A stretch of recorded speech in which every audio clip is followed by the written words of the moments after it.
Ազգային ժողովը մարտի 25-ին շարունակել է հերթական քառօրյա նիստի աշխատանքը։ Նիստի մեկնարկին հրապարակվել է Սահմանադրական դատարանի դատավորի ընտրության գաղտնի քվեարկության արդյունքները։ Փակ քվեարկությամբ Վլադիմիր Վարդանյանն ընտրվել է Սահմանադրական դատարանի դատավոր, ստանալով 67 կողմ և 0 դեմ ձայն։ Ազգային ժողովում առաջին ընթերցմամբ քննարկվել է նաև Սահմանադրական դատարանի դատավորների վարձատրությունը բարձրացնելու նախագիծը։ Արդարադատության նախարար Սրբուհի Գալյանի խոսքով առաջարկվում է վերանայել Սահմանադրական դատարանի դատավորների աշխատավարձը և սահմանել հավելավճար պաշտոնում ունեցած ստաժի համար։ Մասնավորապես առաջարկում ենք Սահմանադրական դատարանի նախագահի, փոխնախագահի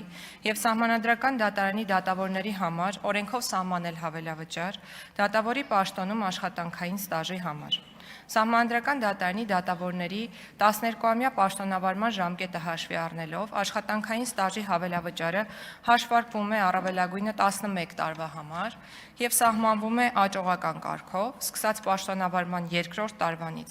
երկրորդ տարում 20%, երրորդում 35%, չորրորդ տարվանից յուրաքանչյուր հաջորդ տարում նախորդ տարվա չափից 10%-ով ավել։ Նախագծով հավելավճարը կսահմանվի Սահմանադրական դատարանի նախագահի, փոխնախագահի և դատավորների համար աստիճանական կարգով։ Նախարարի ներկայացմամբ 2026 թվականին դրա համար կպահանջվի շուրջ 46 միլիոն 775 հազար դրամ, իսկ ամսական հավելավճարը կարող է կազմել 150 հազարից մինչև 510 հազար դրամ։ Նիստում Ազգային ժողովի նախագահ Ալեն Սիմոնյանն էլ կոշտ հայտարարությամբ անդրադարձել է պատգամավոր Հակոբ Ասլանյանին, պնդելով, որ վերջինս անհետ կորածների ծնողների հետ զրույցում քաղաքական բնույթի արտահայտություններ է արել։ Երեք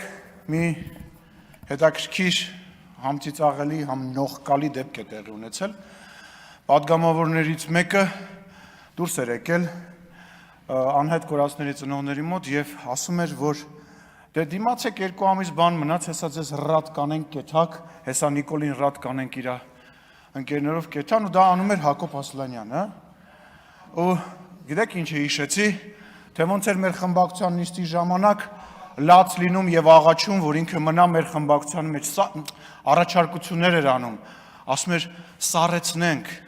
ես բեղ պահեմ ձև անենք, որ դուք ինչ չեք ճանաչում։ Եվ այս,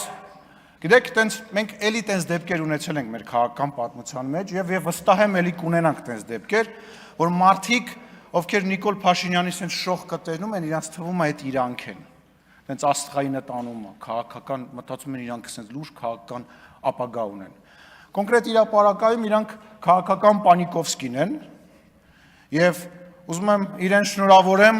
որ մենք ձեզ ռադարինք, բայց անենց պահեցինք, որ թոշակի հարցը կլուծեք։ Այնուամենայնիվ թոշակը կստանաս, հա, մի անհանգստացի, բայց այնուամենայնիվ ամոթ է, ձեզ հավաք պահեք և ձեր չափի մեջ պահեք։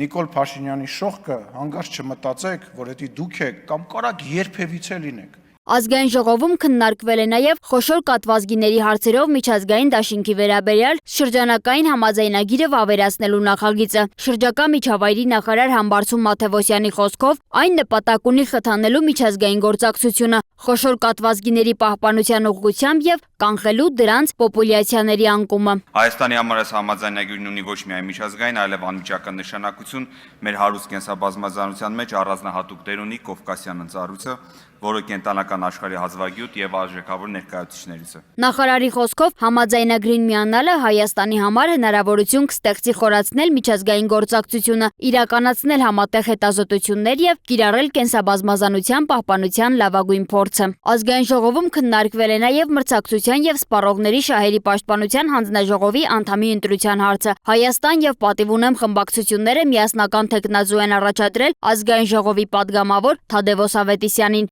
Թեկնածուն իր ելույթում ներկայացրել է հանձնաժողովի աշխատանքի վերաբերյալ իր մոտեցումները, ընդգծելով անկախության մասնագիտական աշխատանքի հաշվետվողականության և կանխարգելման կարևորությունը։ Ազգային ժողովում առաջին ընթերցմամբ քննարկվել է նաև քրեական դատավարության օրենսգրքում և հարակից օրենքներում լրացումներ նախատեսող օրենսդրական փաթեթը։ Արդարադատության նախարարի տեղակալ Գևորգ Քոչարյանի խոսքով նախաձեռնությունը վերաբերում է բանկային և հարակից գաղտնիք պարունակող տեղեկությունների առգրավման գործընթացի պարզեցմանը և արագացմանը։ Նախագծերի փաթեթով առաջարկվում է բանկային եւ հարակից գաղտնիք կազմող տեղեկությունների արգելավման դեպքում օրենքով նախատեսել նաեւ